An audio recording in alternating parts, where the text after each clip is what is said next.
insyaallah ada jalannya, insyaallah, insyaallah, insyaallah ada A'udzubillahi minasyaitonir rajim. Bismillahirrahmanirrahim. Assalamualaikum warahmatullahi wabarakatuh. Alhamdulillahirabbil alamin. Nahmaduhu wa nasta'inuhu wa nastaghfiruh wa na'udzu billahi min shururi anfusina wa min sayyiati a'malina. May yahdihillahu fala mudilla lahu wa may yudlil fala hadiya lahu. Asyhadu an la ilaha illallah wahdahu la syarika lahu wa asyhadu anna Muhammadan abduhu wa rasuluh. Allahumma salli wa sallim ala abdika wa rasulika Muhammad wa ala alihi wa sahbihi ajma'in. Qala Allah ta'ala fi kitabil karim, a'udzu billahi minasyaitonir rajim. Qalu subhanaka la ilma lana illa ma 'allamtana innaka antal alimul hakim. Wa la haula wa la quwwata illa billahil aliyyil azim. Rabbi shrah li sadri wa yassir li amri wa hlul 'uqdatam min lisani yafqahu qawli. Allahumma افتح علينا حكمتك وانشر علينا من خزائن رحمتك يا ارحم الراحمين. اللهم نور قلوبنا بنور هدايتك كما نورت الارض بنور شمسك ابدا ابدا برحمتك يا ارحم الراحمين. اللهم يا فتاح يا عليم افتح علينا فتوح العارفين وارزقنا فهم النبيين. اللهم رب اشفنا من كل داء وعافنا من البلاء يا الله. اللهم رب يسر ولا تعسر واتمم بالخير. وصلى الله على سيدنا محمد والحمد لله رب العالمين. Walillahil izzah li rasulih amma ba'd. Baik, kita bersyukur kita kepada Allah Subhanahu wa taala, tuan-tuan. Alhamdulillah atas segala nikmat yang Allah kurniakan kepada kita. Mudah-mudahan dengan segala nikmat yang Allah kurniakan kepada kita ni, kita gunakan dia pada jalan yang Allah redai. Kita tak gunakan dia pada jalan maksiat, kita tak gunakan dia pada jalan kemungkaran. Sebab segala nikmat yang kita dapat, Allah Subhanahu wa taala juga akan persoalkan semula. Allah juga berkata akan tanya semula macam mana kita gunakan nikmat Allah Subhanahu wa taala tadi ni. Sebab hakikatnya, tuan-tuan, walaupun kata mungkinlah sebahagian daripada kita dengan apa yang sedia ada tadi itu mungkin dirasakan kurang sempurna, mungkin kurang cukup dan sebagainya, tetapi pada hakikatnya Allah memberi kepada kita berdasarkan kepada apa yang kita perlukan. Pada sisi Allah Subhanahu wa taala, Allah memberi kepada kita berdasarkan pada apa yang terbaik untuk diri kita. Yang terbaik pada ketika itu, itulah sebenarnya yang Allah berikan kepada kita. Jadi walaupun mungkin jiwa kita manusia, mungkin kita ada rasa kurang sedikit, kita rasa kurang sempurna dan sebagainya. Ialah jiwa manusia dia nak lebih, jiwa manusia dia nak banyak. Tapi pada ketika yang kita dapat tadi itu pada hakikatnya adalah yang terbaik untuk diri kita. Yang itu kita kena pegang sungguh-sungguh lah.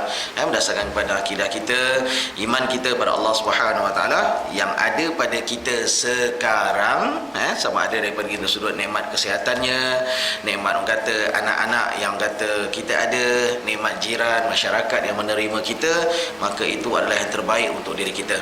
Sayyidina Ali dia pernah katakan dalam satu kata-kata dia kata al khairu ma waqa'a. Itu kata Sayyidina Ali. Dia kata apa yang ada pada kita sekarang ini itu adalah yang terbaik untuk kita. Yang terbaik untuk kita. Sebab kita tak tahu yang akan datang tu sebenarnya untuk apa, bagaimana pada hakikatnya dan sebagainya, kita tak tahu. Tapi sebenarnya yang ada pada kita sekarang itu adalah yang terbaik. Cuma bagaimana nak faham, bagaimana nak menerimanya, bagaimana nak bersangka baik, yang itu dia memerlukan kepada ilmu dalam memahaminya. Tapi yang pasti Allah tidak zalim. Allah sentiasa memberikan manfaat kepada manusia, Allah memberikan kebaikan kepada manusia. Allah tak memberikan keburukan kepada manusia, tidak. Okey, baik tuan-tuan. Pada malam ni kita akan masuk sedikit pada sesuatu yang sebab atas dasar kata manhaj akidah Ahlussunnah wal Jamaah yang kita selalu dah bincang, dari segi prinsipnya secara tak langsung, bagaimana dia berbeza daripada akidah-akidah yang lain, bagaimana patutnya kita beramal, berakidah, kita percaya pada Allah Subhanahu wa taala, kita percaya pada Nabi sallallahu alaihi wasallam. Maka sebelum kita masuk betul-betul pada perbezaan-perbezaan terutamanya di antara akidah kita Ahlussunnah wal Jamaah dengan firqah-firqah yang lain, yakni dengan kumpulan-kumpulan yang lain yang namanya mungkin Syiah, yang namanya Khawarij, mungkin mutasawwifah, yakni golongan tasawuf yang melampau dan sebagainya. Maka sebelum sampai pada kumpulan-kumpulan ni, kita pergi dulu pada benda yang bersifat common sense dulu. Common sense ni maksudnya benda yang bersifat, orang kata satu sudut yang agak mudah untuk kita faham, yakni berkaitan dengan faktor-faktor yang menyebabkan manusia boleh tersasar. Faktor-faktor yang menyebabkan manusia ni dia boleh tersasar daripada kata ataupun tergelincir daripada akidah, daripada berpaut pada akidah yang sebenar-benarnya. Apa sebenarnya yang menyebabkan manusia tadi ni boleh lari? Tuan-tuan, sebab dalam banyak keadaannya segala sesuatu dia mesti ada faktor. Segala sesuatu dia mesti ada sebab. Segala sesuatu dia mesti ada matlamat dia. Kan, alhamdulillah dah ada aircon. Kan? Tu bahasa mudah dia. Kenapa nak aircon? Dia mesti ada sebab kan? Jadi bahasa mudahnya sekarang ni ialah segala sesuatu dia mesti ada sebab je yang tersendiri. Al-umur bi maqasidiha. Kalau katakan kita pergi pada satu kita boleh katakan macam satu prinsip umum dalam Islam, memang kata malah dijadikan sebagai satu kaedah, disifatkan sebagai al-umur bi maqasidiha. Segala sesuatu dia ada sebab dia, segala sesuatu ada tujuan dia, segala sesuatu ada matlamat dia.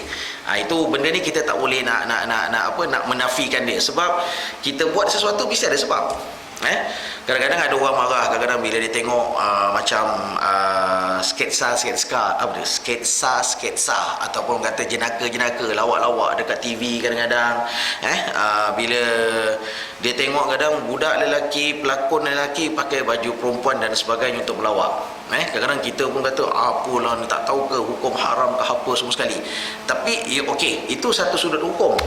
Tapi kalau kita satu sudut nak bagi faham, satu sudut kalau pergi pada tapak, nama pun namanya untuk buat jenaka, namanya untuk buat lawak. Jadi kadang-kadang dalam nak buat lawak, sebahagian daripada manusia dia tak kira jalan tu, dia tak kira jalan tu betul, dia tak kira jalan tu haram.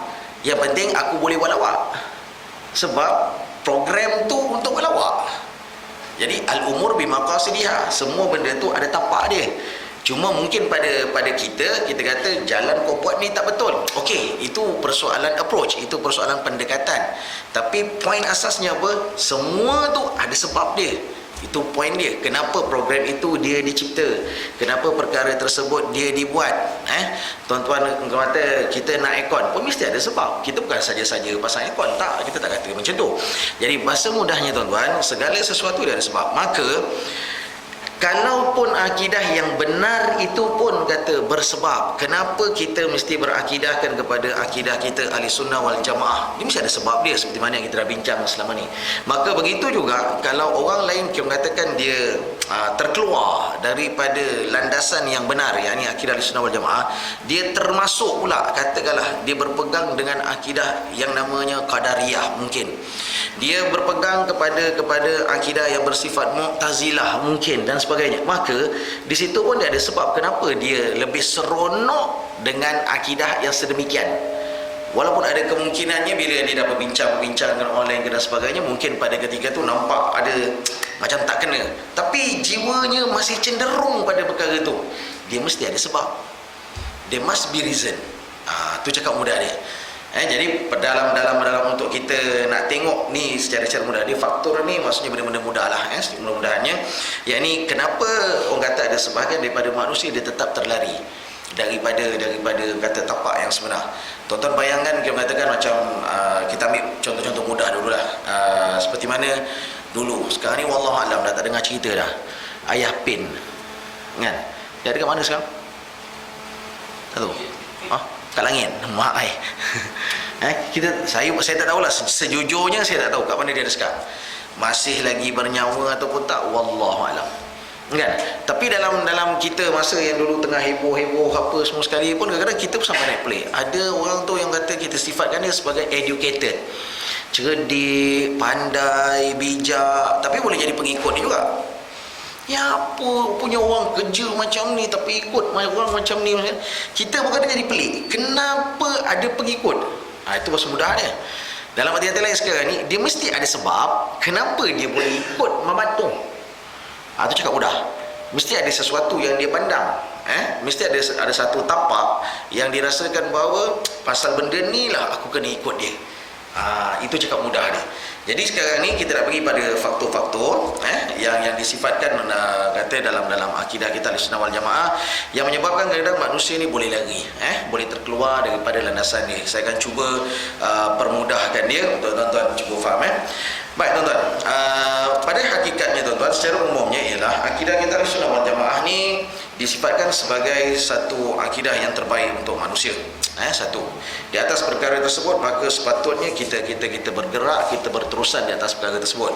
Baik, kita ada panduan Quran dan Sunnah Nabi SAW yang mana memang kita kena guna, jadikan dia sebagai satu guideline. Baik, dua, kemudian kita ada amanah yang mana kita kena pikul, yakni kita kena jalankan atas dunia ini. Dalam arti kata lain, kita sebagai seorang khalifah Allah Subhanahu Wa Taala atas muka bumi untuk jalankan tanggungjawab. Baik, kemudian dalam masa yang sama juga kita perlu sebagai akidah yang orang yang berakidah Ahlussunnah wal Jamaah dari segi orang kata akhlak dia kena baik, tuan-tuan.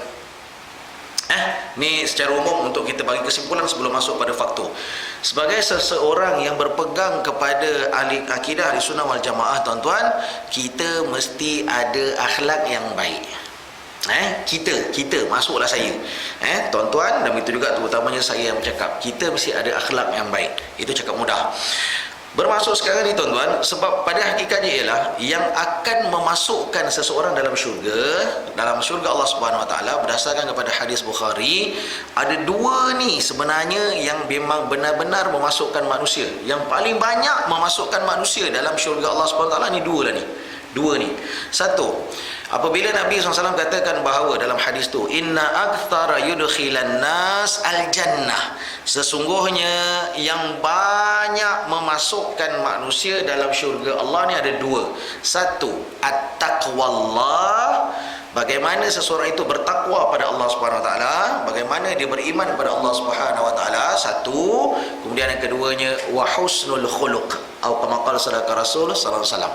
Satu, iman dia pada Allah Subhanahu Wa Taala kena cantik, dan kemudian yang keduanya ialah dia ni memang dari segi akhlak cukup baik dengan manusia. Ni sebenarnya yang banyak memasukkan manusia dalam syurga Allah, inilah dia tuan-tuan. Bukan amalan. Amalan yang kita buat, solat maghrib tadi berjamaah, kita bersedekah dan sebagainya, amalan belum menjamin manusia masuk dalam syurga Allah, belum dapat menjamin. Wala anta ya Rasulullah, ada seorang sahabat bertanya pada Nabi sallallahu alaihi wasallam, walaupun engkau ke Nabi. Para sahabat rasa pelik, sebab Nabi sebelum tu dia ada cakap mafhum takribi, bila Nabi kata tak ada siapa pun boleh masuk dalam syurga Allah dengan menggunakan amalannya. Seorang sahabat bertanya kepada Nabi, dia kata, ya Rasulullah, wala anta ya Rasulullah, engkau pun tak boleh ya Rasulullah. Kata, wala ana, aku pun tak boleh masuk dalam syurga Allah kalau nak dikira atas semata-mata amalan aku. Tu Nabi cakap, tuan-tuan. Hadis sahih, tuan-tuan boleh cek. Bermaksud sekarang ni ialah nak tunjukkan bahawa iman dia tak cukup semata-mata dengan iman, dia kena tambah satu lagi, sesama manusia dia kena baik. Dan itu adalah dari segi kepercayaan kita yang berpegang kepada akidah Ahlussunnah wal Jamaah. Jadi sekarang kita akan masuklah secara tak langsungnya tentang persoalan di antara kita sesama manusia, bagaimana kelakuan dia dan sebagainya, antara faktor. Okey, baik. Jadi berdasarkan kepada beberapa faktor yang sedia ada ni, tuan-tuan, disifatkan bawah tajuk ni dikatakan sebagai sifat umum golongan yang terpisah daripada Ahlussunnah wal Jamaah, yakni yang terkeluar, yang mula lari. Diletakkan kat sini ada 6 faktor. Sama ada kita nak pergi satu-satu ataupun saya nak rangkumkan, saya rasa mana saya boleh pergi satu-satu, saya pergi satu-satu, sebab kalau nak pergi detail kan panjang sangat pula. Tapi yang pasti tak boleh habis malam ni. Okey, dia kena ada sambung-sambungan ni lah, ada continuation dia. Okey, baik. Okey, tuan-tuan, dikatakan kat sini bahawa berikut adalah sifat-sifat umum golongan yang terpisah daripada akidah Ahlussunnah wal Jamaah, yang ini terpisah. Sifat pertamanya ialah dikatakan bahawa jahil berkenaan yang hak atau kebenaran, dan juga jahil dalam menilai satu-satu hukum, malah menurut hawa nafsu. Ya, dikatakan bahawa jahil berkenaan dengan sesuatu yang hak ataupun yang benar, malah menilai hukum menurut hawa nafsu mereka. Maksudnya daripada sudut penilaian tu dia tak berapa betul. Okey. Dikatakan bahawa jahil berkenaan yang hak membuatkan mereka menilai atau menghukum dengan keraguan atau tanggapan cita rasa akal menurut hawa nafsu tanpa ilmu yang kukuh. Ikutan hawa nafsu menghasilkan penilaian atau penghukuman yang tidak wajar atau zalim tanpa keadilan. Okey. Cakap mudah macam ni tuan-tuan. Antara poin besar ini faktor satu Dalam faktor satu ni pun sebenarnya kalau kita tengok suasana yang berlaku pada hari ni pun sebenarnya dah macam-macam dah. Okey, baik. Dia kata apabila jahil berkenaan sesuatu yang hak. Baik tuan-tuan, kita kena faham betul-betul begini. Kadang-kadang kita biasa maksudkan hak ni apa tuan-tuan? Bila cakap hak ni pasal apa? Benda yang kita boleh dapat ke atau kita bagi? Benda yang kita dapat. Bila kita cakap hak, lazimnya adalah sesuatu yang untuk kita dapat. Okey, baik. Katakanlah handphone saya ni, katakanlah pada anak saya, pada anak saya. Saya cakap dengan anak saya, "Mai bagi kat abah, tu handphone abah tu. Tu hak abah tu." Betul setakat ni. Setakat boleh dapat Baik, kita kata hak ni maksudnya ialah sesuatu yang patut kita dapat. Sepatut kita dapat. Jadi bila saya cakap dengan anak, ni abah punya, tu abah punya handphone, main bagi kat abah, abah punya, hak abah tu. Dari sini. Baik. Betul satu sudut. Tetapi begitu juga tuan-tuan, bila kata hak dalam Islam, bila kata hak dalam Islam, dia tak semata-mata dapat. Dia tak semata-mata dapat. Dia kena juga bertanggungjawab dengan perkara tersebut. Katakanlah tiba-tiba anak saya cakap, dia kata, "Abah sepah-sepah, Alung ambil lah." Juga itu. Bermaksud ada juga kesilapan pada saya sebab saya tak menjalankan tanggungjawab tu. Tuan-tuan tengok dalam hadis Nabi SAW untuk tuan-tuan mudah faham. Nabi gunakan perkataan hak. Hakul muslim alal muslim sittun. Kalau tuan-tuan tengok perkataan tu Nabi gunakan hak, perkataan hak. Hakul muslim. Hakul muslim alal muslim sittun. Hak seseorang Islam ke atas orang Islam yang lain ada 6. Nabi kata hak. Saya nak tegaskan perkataan hak tu apa maksud dia. Hakul muslim alal muslim sittun. Nabi kata hak seseorang Islam ke atas orang Islam lain ada 6. Dengar tu macam apa pula hak atas orang tu ada 6? Tapi bahasa mudahnya sekarang ni ialah yang Nabi masukkan perkataan hak tu adalah tanggungjawab. Benda yang dia kena buat. Bukan kena terima. Tapi dia kena buat. Maksudnya dia kena buat. Contoh, katakanlah daripada 6 tadi tu tanpa turutan, bila Nabi SAW katakan kat situ, bila tentang persoalan ruddus salam, dia kena jawab salam. Tu tanggungjawab. Takkan tuan-tuan kita belajar bagi salam hukum dia? Bagi. Sunat. Jawab wajib. Tu tanggungjawab. Itu bukan hak. Dia bukan dapat. Dia kena bagi. Betul? Wa tashmitul atish. Dia kena juga kita katakan doakan orang yang bersin. Orang tu bersin, kan? Hacum. Kita lepas dia bersin dia cakap alhamdulillah. Tugas kita yang dengar apa? Ya rahamukallah. Kita kena doakan dia. Itu bukan untuk kita dapat. Kita kena jalankan tanggungjawab tu. Kan? Wa iyadatul marid. Begitu juga kita mengatakan untuk menziarahi orang yang sakit. Itu kan kita dapat. Kita kena pergi. Kita kena pergi. Bermaksud sekarang ni tuan-tuan, bila kata hak, maksudnya ialah sesuatu yang bukan semata-mata dapat, tapi ada juga tanggungjawab untuk jaga. Itu maksud hak sebenarnya dalam Islam. Maka bila nama hak satu konteks yang kita nampak tadi itu bukan semata-mata dapat, tapi kena buat juga. Begitu juga hak ni maksudnya ialah sesuatu yang memang benar. Al-haqqu mir rabbik, kata Allah dalam Quran. Kebenaran itu adalah daripada Tuhan engkau. Al-haqqu mir rabbik, kata Allah dalam Quran. Kebenaran itu daripada Tuhan. Maka nak nampak kebenaran itu, dia mesti juga pada tarif, pada definisi yang betul. Maksudnya pengertian dia kena betul. Namanya betul, yang namanya betul, dia mesti ikut pada perspektif agama. Dia tak boleh ikut logik akal semata-mata. Seperti mana yang dikata faktor 1, dia tak boleh ikut atas dasar rasa dia. Dia tak boleh ikut pada hawa nafsu dia. Dia tak boleh cakap macam tu. Dia mesti ada dalam rangka yang sepatutnya. Senang contoh macam ni lah tuan-tuan. Kita pergi pada tahun lepas, kita ada satu isu. Masa tu isu yang kita pernah sebut berkaitan dengan I want to touch a dog. Apa tu? Untuk sentuh anjing. Yang tuan-tuan perasan penganjur cakap untuk apa dia buat tu? Sebab dia buat program ni. Sebab dia. Kalau perasan? Tak perasan? Baik, antara sebab yang dia kata, antara sebab yang dia kata ialah supaya dia kata begini, apabila untuk menjadikan masyarakat hari ini disifatkan sebagai berani dengan anjing, untuk hilangkan rasa takut kepada anjing, malah berani sebab disifatkan bahawa anjing ni macam tak ada apa-apa, sama seperti mana orang kata binatang-binatang yang lain. Okey tuan-tuan, satu sudut ikut pada logik akal, rasa-rasanya masuk akal tak? Rasa setakat ni masuk akal tak? Rasa munasabah tak rasa-rasanya? Boleh masuk? Masuk okey baik, masuk. Okey baik, betul, memang boleh masuk kan. Sebab kita katakan sesuatu yang kita takut, untuk menghilangkan takut pada perkara tu, kita mesti dekat pada dia lah. Tuan-tuan kalau rasa dekat kubur tu ada macam-macam, jadi kita katakan kalau nak jadi berani, duduklah dekat kubur waktu malam tu. Setuju? Kan? Boleh, betul kan? Baru kita katakan dah duduk malam-malam dekat kubur apa semua sekali, pukul 11 malam, pukul 12 malam, Khamis malam, Jumaat lagi katakan, duduk situ tak ada apa-apa pun, baru tahu oh rupanya kubur ni tak ada apa-apa. Kan? Mungkin sebagai orang kata macam tu. Jadi maksudnya sekarang ikut akal logik, rasanya itulah antara benda yang kita katakan patut dibuat.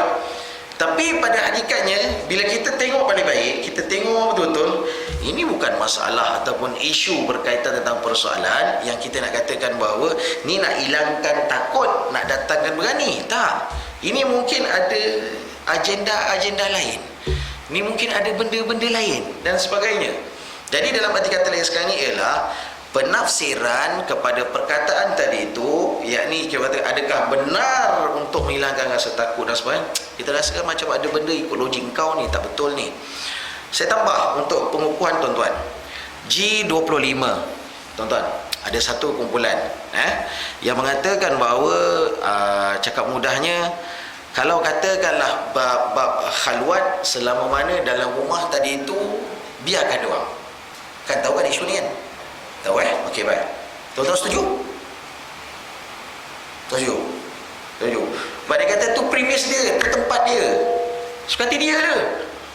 Jadi maksudnya tak boleh ditangkap. Setuju? Premis dia. Boleh?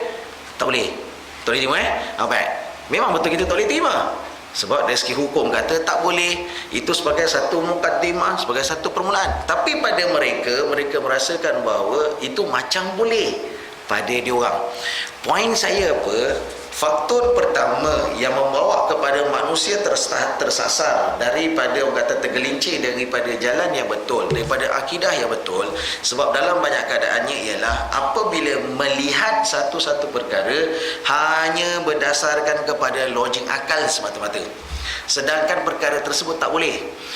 Dalam Islam, akal ini dia boleh sampai pada satu tahap saja tuan-tuan, tetapi dia bukan sebagai satu benda mutlak. Tak. Dia hanya boleh sebagai satu panduan. Tetapi walaupun sebagai satu panduan, akal ini, logik ini perlu dipandu oleh Quran, perlu dipandu oleh hadis Nabi sallallahu alaihi wasallam. Dia tidak boleh semata-mata guna logik akal semata-mata. Kalau tak ada, nanti jawabnya manusia dia akan mula tersasar daripada apa yang sepatutnya. Sebab tu kalau dalam banyak keadaan tuan-tuan ikut logik akal manusia, kadang-kadang ada sebahagian apabila dia tersasar daripada akidah Ahlussunnah wal Jamaah, sebab kadang-kadang ada yang antara ajaran-ajaran, ada antara akidah-akidah yang mengajar. Contoh katakanlah tuan-tuan, katakanlah macam Syiah, katakanlah macam Syiah sebagai contoh supaya tuan-tuan boleh nampak. Dia kata tentang persoalan bahawa Once kita keluar daripada rumah tuan-tuan, kita keluar daripada rumah, pada hakikatnya kita dah boleh dah untuk jamak dan kasar. Selama mana? Selama-lamanya sampai kita mati. Syiah kata macam tu. Syiah kata kita bila keluar je rumah tuan-tuan, keluar je rumah, maka pada hakikatnya kita boleh kata sentiasa jamak dan kasar selama-lamanya sampai mati. Maksudnya bukan hari itu je, sepanjang hari, sepanjang zaman, selama mana kita hidup. Itu cakap mudah. Tuan-tuan belajar, tuan-tuan faham selama ni kita bermulanya rukhsah, keringanan jamak dan kasar, salah satunya sebab kita bertujuan musafir. Baik, bermusafir. Bermusafir ni pada pandangan Syiah, dia kata kita ni memang sentiasa bermusafir. Sebab kita sedang bermusafir daripada dunia ke akhirat. Logik tak? Sekejap. Ni on the way ni nak pergi akhirat ni. Logik tak? Logik ya? Logik Memang logik. Sebab kita memang sedang bermusafir. Kita sedang bermusafir ke akhirat. Fikir semudah logik. Fikir, betul juga Lepas tu tengok pula, 4 jadi 2. Kan? Zuhur jadi 2, asar jadi 2. Kemudian sekarang boleh kumpul lagi. Zuhur, asar boleh kumpul. Daripada 8 jadi 4. Kan? Malam daripada 7 cuma jadi 5. Bagus juga Syiah ni. Boleh faham tak maksud saya? Faktor pertama, kerana menilai daripada sudut logik semata-mata. Sedang hakikatnya logik tu sendiri perlu dipandu.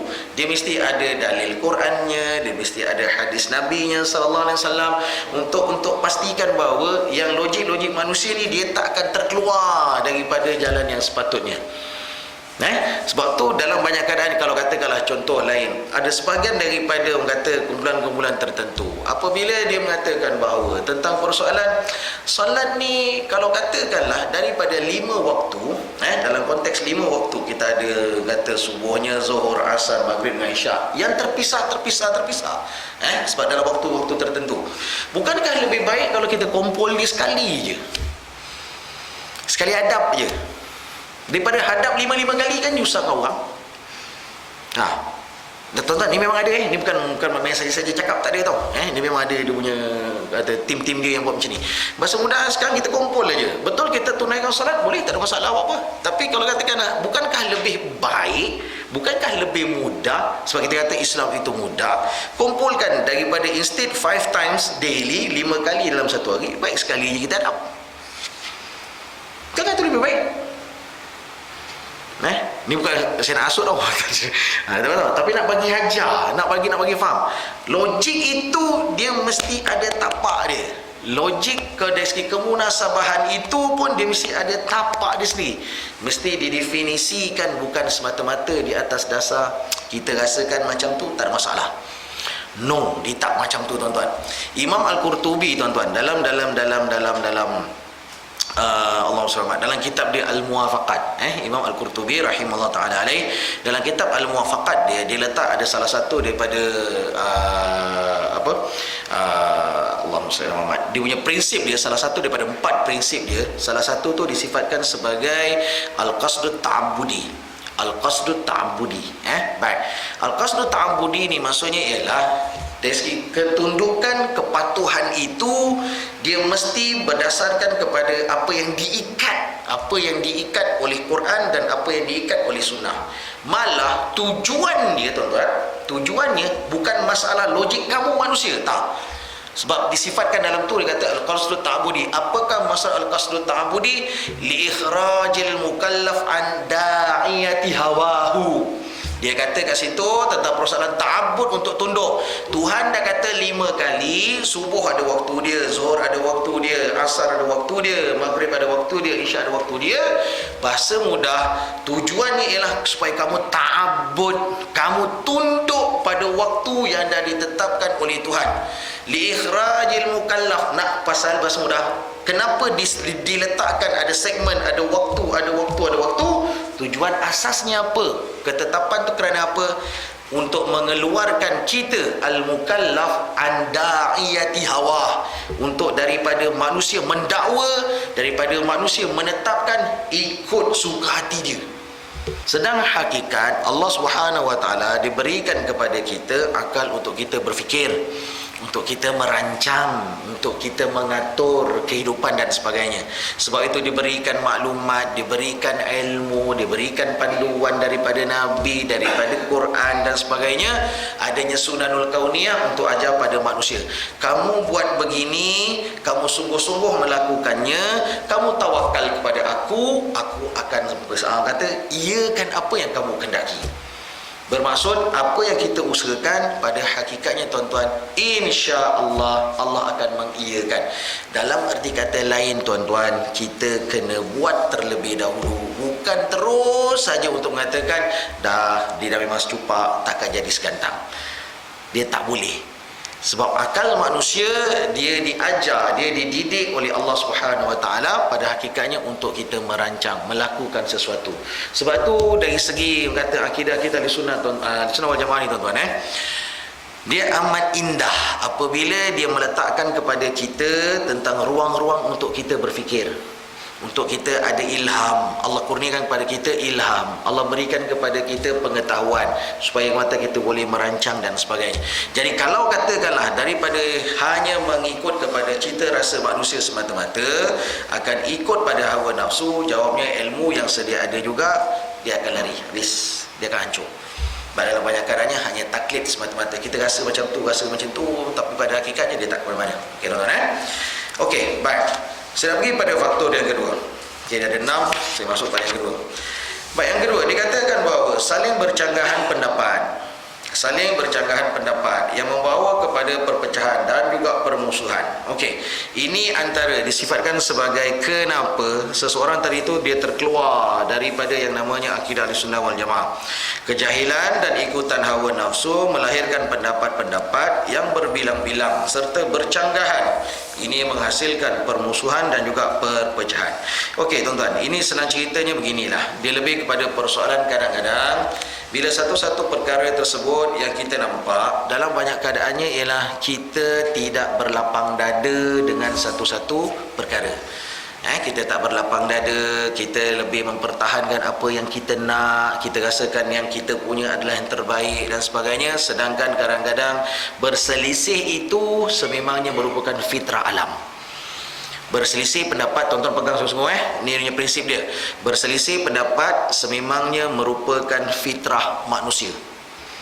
Sebab Allah sendiri nyatakan dalam Quran bahawa Allah kalau nak jadikan manusia ni satu line je, satu aliran saja, Allah mampu.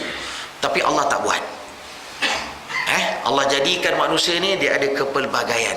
Bila ada kepelbagaian inilah dia akan ada warna-warna dia.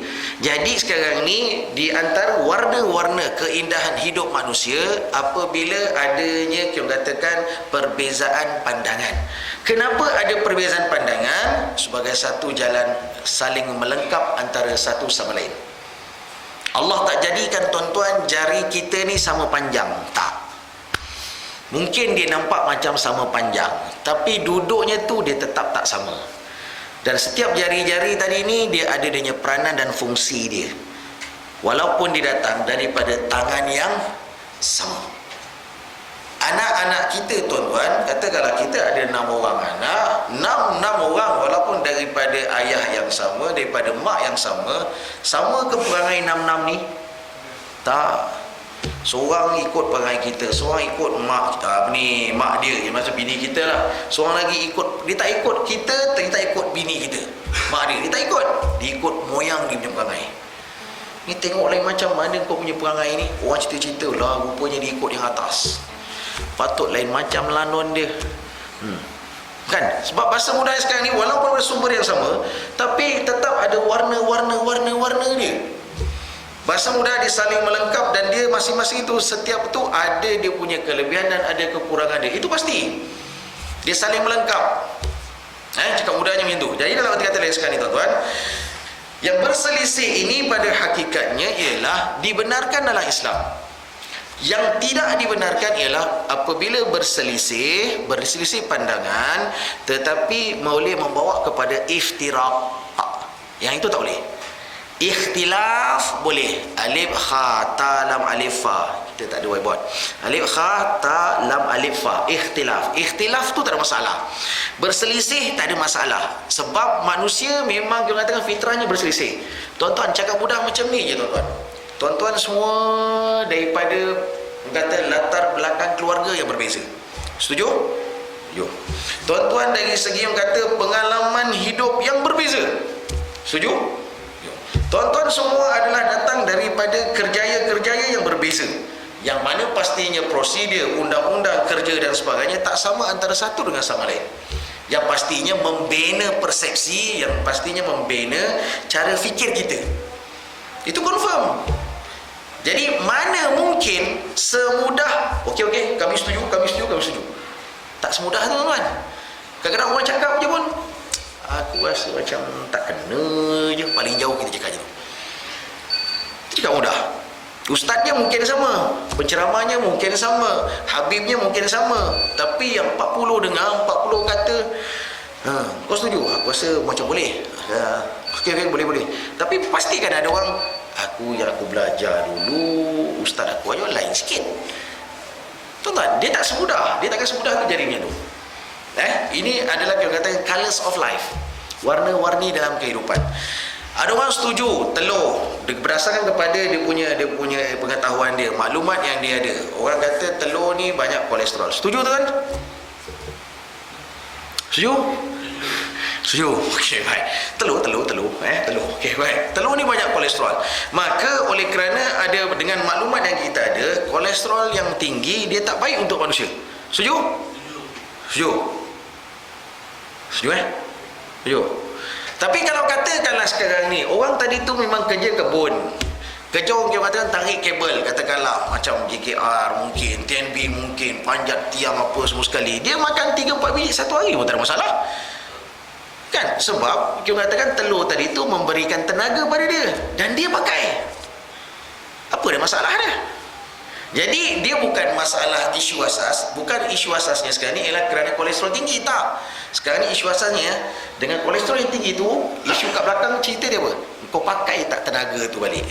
Kalau kau tak pakai, kau duduk diam, duduk dalam office, ada aircon, duduk depan laptop aja. Iyalah, 3-4 biji memanglah jawabnya kolesterol tinggi, kau punya pinggang pun makin melebau.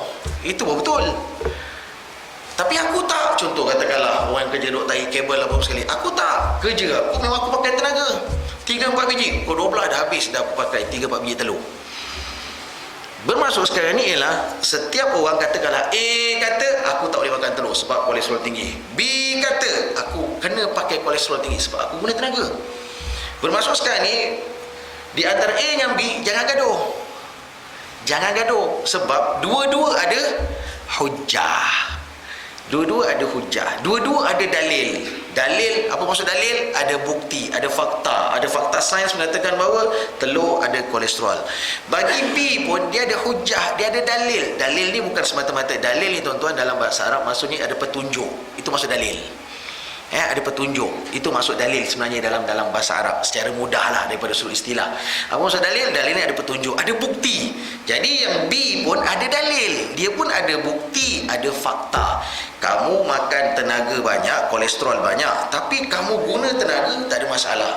Tuan-tuan, mak ayah kita dulu, bapak-bapak kita, ayah mak mungkin tak kot, bapak-bapak kita, datuk umum kata moyang-moyang kita dulu minum air manis tuan-tuan, pergi kebun selamba badak je tuan kan, buat teh gula mak ai punya manis. Ada kencing manis kat dia orang? Tak ada. Sebab dia guna tenaga. Maksudnya ada fakta, ada dalil menunjukkan bahawa gula banyak mana sekalipun, tapi kalau dipakai tenaga tu tak ada masalah. Yang kita pula masalahnya, bagi kita masyarakat sekarang ni, kau tak boleh minum kata apa teh tarik sebab gulanya banyak. Kita terus pegang kat situ, tapi kita terlupa bahawa orang yang selalu minum teh tarik ni kadang-kadang ada dua jenis. Satu guna tenaga, ada seorang lagi tak guna tenaga. Yang tak guna tenaga memanglah keratlah kaki dia. Tu rasa mudah. Tapi kalau katakanlah memang tu kata ni pakai tenaga, tak ada masalah apa. Jadi bermaksud masing-masing ada hujah. Yang penting ada hujah. Sebab tu yang Islam ajar kat kita ialah ilmu. Fahamkan dia. Bukan semata-mata dengar, bukan semata-mata aku rasa ni aku pegang. Nanti dulu. Sebab setiap orang ada dia punya hujah. Dan bila ada hujah antara A dengan B, bila dilihat A pun ada hujah, kita kata, okeylah, aku hormat kamu. A dengar pada B, dia macam tak seronok. Tapi B pasal kamu pun ada dalil, kamu ada hujah, ada fakta, A sepatutnya kata, okeylah, aku hormat, aku diam. Itu sepatutnya yang berlaku. Yang berlaku dalam masyarakat kita sekarang ni ialah apabila A pertahankan hujah, B pertahankan hujah, masing-masing keras, lalas dia gaduh, dia pecah. Yang ini haram. Iftiraq, alif fa ta ra alif qaf, yang itu haram.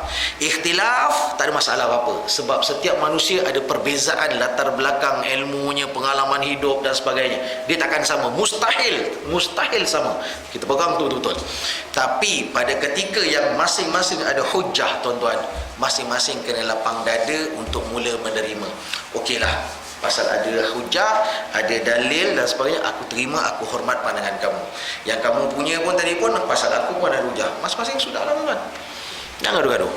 Lagi-lagi terutama kalau yang biasa yang menjadi isu pada kita sekarang ni ialah dalam banyak keadaannya bab khilafiyah lah. Benda-benda khilaf dan sebagainya. Saya dengan rendah hati lah. Saya dengan rendah hati kadang-kadang saya dalam kebetulan minggu lepas dalam artikel saya sendiri pun dekat Surat Khabar, dekat Harian Metro pun saya cakap, siapa yang baca-bacalah minggu lepas hari Jumaat Harian Metro, sebab saya kolumnis kat sana lah. Saya sendiri pun saya sentuh. Ialah sebab dengan isu-isu sekarang ni ada yang orang kata ada yang boleh masuk negeri ni, ada yang tak boleh masuk lah. Apa sekali saya tak langsung dengan rendah hati kita katakan bahawa dalam artikel tu saya sentuh. Tapi saya tak sentuh secara khusus kat situ lah. Saya cuma katakan pada agamawan, maksudnya siapa ni yang duduk kat depan ni lah, namanya ustaz, mungkin penceramah, mungkin dan sebagainya. Saya sentuh dalam tu, saya kata orang awam ni dia tidak ada, dalam banyak keadaannya, kebanyakannya dia tidak ada disiplin untuk menilai. Disiplin tu khilafiyah, tapak kepada istimbat dia tak tahu, tampak kepada usul fiqh dia tak nampak. Tuan-tuan tahu bab maqaid tahu? Tak tahu. Bab pentarjihan tuan-tuan tahu? Tak ada. Jadi yang kat depan cakap mudah, dia bukan masalah orang yang mendengar. Masalahnya ialah pada kami yang bercakap. Jangan susahkan orang. Cakap mudah. Cakap mudahnya lebih mudah lagi. Ada benda walaupun kita belajar sampai dalam habis-habis pun, sebenarnya untuk orang awam dia tak perlu tahu. Cukup dah kat situ. Cukup kat situ dah. Dia jangan lebih-lebih. Dia cuma nak dengar datang tadi tu, orang kata lebih, kita katakan untuk dia tahu, untuk beramal. Dia bukan nak jadi pandai, tak. Kalau nak jadi pandai, bahasa mudah, tuan-tuan, macam yang kita faham, anak-anak kita bila nak masuk dekat universiti, budak-budak tadi tu dia mesti ada apa? Dia mesti ada sijil. Sebelum masuk universiti dia mesti ada SPM dulu. Contoh, katakanlah cara mudah, dia mesti ada ujian lah, ada periksa dulu. Periksa, semua standard sama. Budak 17 tahun, umur sama, sijil sama, kelayakan ada. Apa tujuan asalnya apa kat situ tu? Sebab korang ni dah pernah belajar. Ada ilmu asas. Masuk tu semuanya sama. Kat sini tuan-tuan ada orang lepasan SPM, ada orang ada degree, mungkin ada orang lepasan pondok. Sama tak tu? Tak sama. Ada orang kadang-kadang sekali-sekala datang suruh datang masjid. Ada orang, saya ingat ada salah seorang guru saya cakap, dia kata ada orang tu datang pasal dia baru je taubat. Baru je, sekali tiba-tiba ustaz cerita pop dalam. Dia pun blur. Aku belajar dulu masa aku tak taubat lain. Sekarang aku dah taubat, aku dengar lain. Kan pening dia. Bahasa mudah menjadi satu tuntutan kepada siapa? Bukan orang awam, pada yang mengajar. Tengok tempat. Jangan terus masuk dalam-dalam. Jangan. Ini yang cakap cara mudah ni pun tuan-tuan, saya yakin habis isyak sekarang dia keluar sliding door, lupa. Percayalah cakap aku. Itu tak payah dalam-dalam. Dia bukan masalah nak dalam-dalam boleh. Tak salah bagi agamawan, penceramah dan sebagainya. Dia nak dalam-dalam perbahasan khilafiyah, ulama ni bla bla bla bla, kitab ni semua ni boleh, dengan syarat dia masuk satu bilik yang mana kat dalam tu memang semua ada ilmu asas. Dia dah belajar, mungkin contoh katakanlah dalam bab khilafiyah ada bab orang kata usul fiqhnya dia ada dah, kawaid fiqhnya pun dia dah belajar dah dan sebagainya, pentarjihan pun dia dah ada. Okey, mai jom. Ni kelompok ni memang pasal korang dah ada ilmu asas, mai kita masuk dalam bilik ni kita bincang. Itu betul. Tapi dia tak sesuai, dengan rendah hati saya katakan bahawa dia tidak sesuai dan kurang sesuai untuk orang awam. Maksudnya konteksnya kuliah maghrib dia tak sesuai. Itu cakap mudah lah. Memang saya sentuh dalam artikel tu, perspektif saya sebenarnya adalah lebih kepada persoalan orang yang bercakap, bukan pada orang awam. Tak. Orang awam ni dalam banyak kadang fahaman saya lah, dalam orang kata seronok untuk orang kata ada gesaan untuk mendapatkan kata sesuatu untuk beramal dan sebagainya. Dia bukan nak tahu sangat benda ni sunat ke apa ke dan sebagainya, ni Nabi pernah buat ke, Nabi berapa kali buat ke dan sebagainya. Ini bukan cerita orang awam. Khilafiyah ni bukan untuk cerita orang awam. Kita boleh sampaikan secara mudah, tapi jangan dah sampai babat. Sebab bila tidak ada disiplin, asas disiplin ilmu tadi itu, bahasa mudah, dia hanya akan mengingat tapi dia tak faham. Di sini yang boleh membawa kepada iftirak. Dia boleh jadi gaduh pada hakikatnya.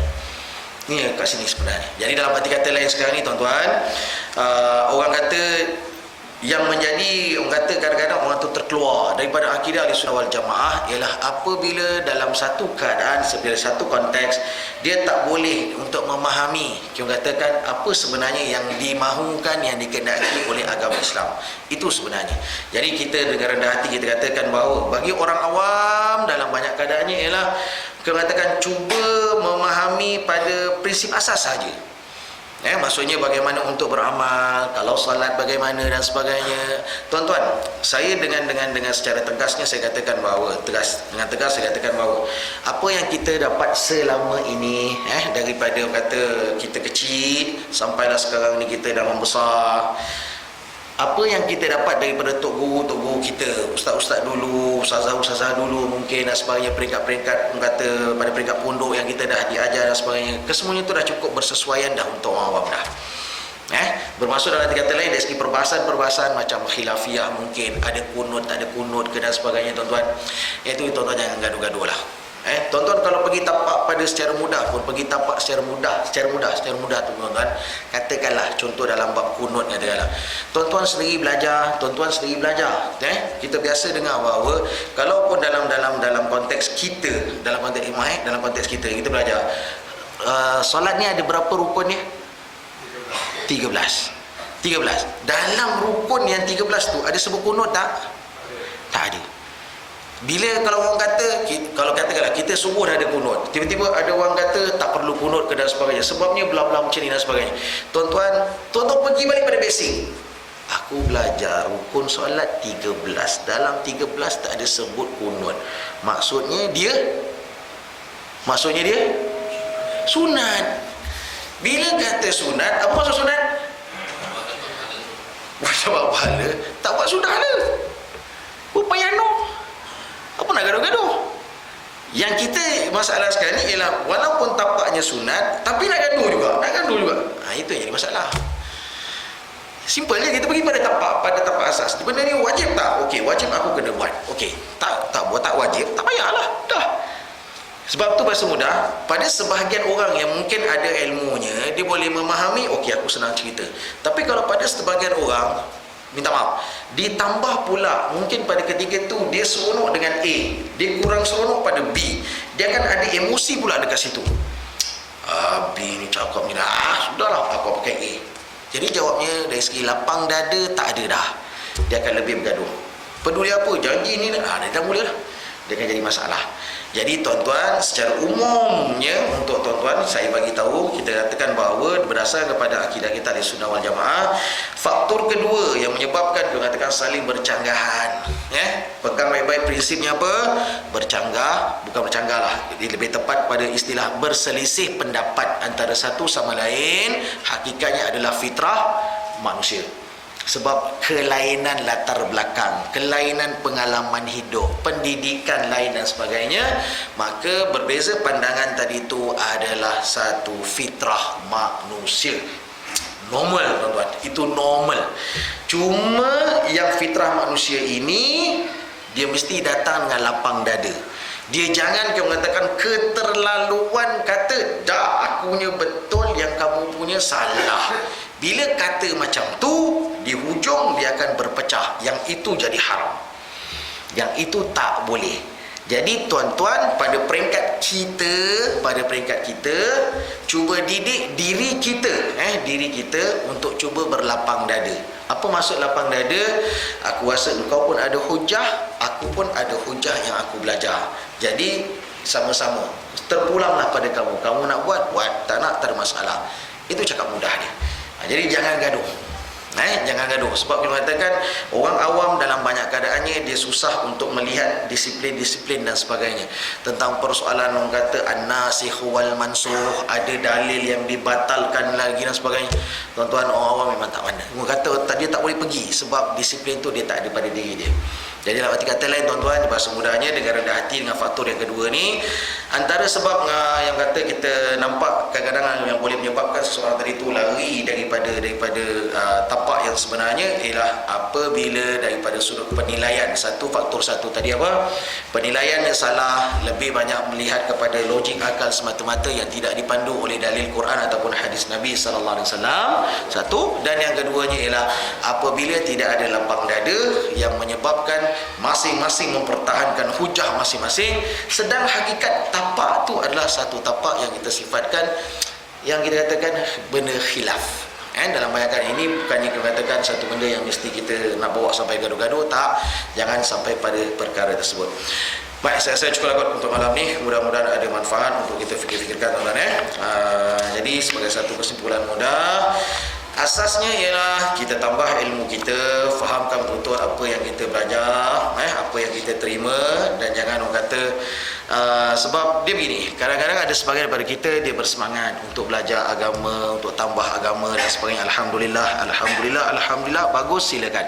Tetapi begitu juga kita kena pandai menilai pada diri kita. Bab ni aku rasa sampai sini cukup kot, aku rasa untuk aku.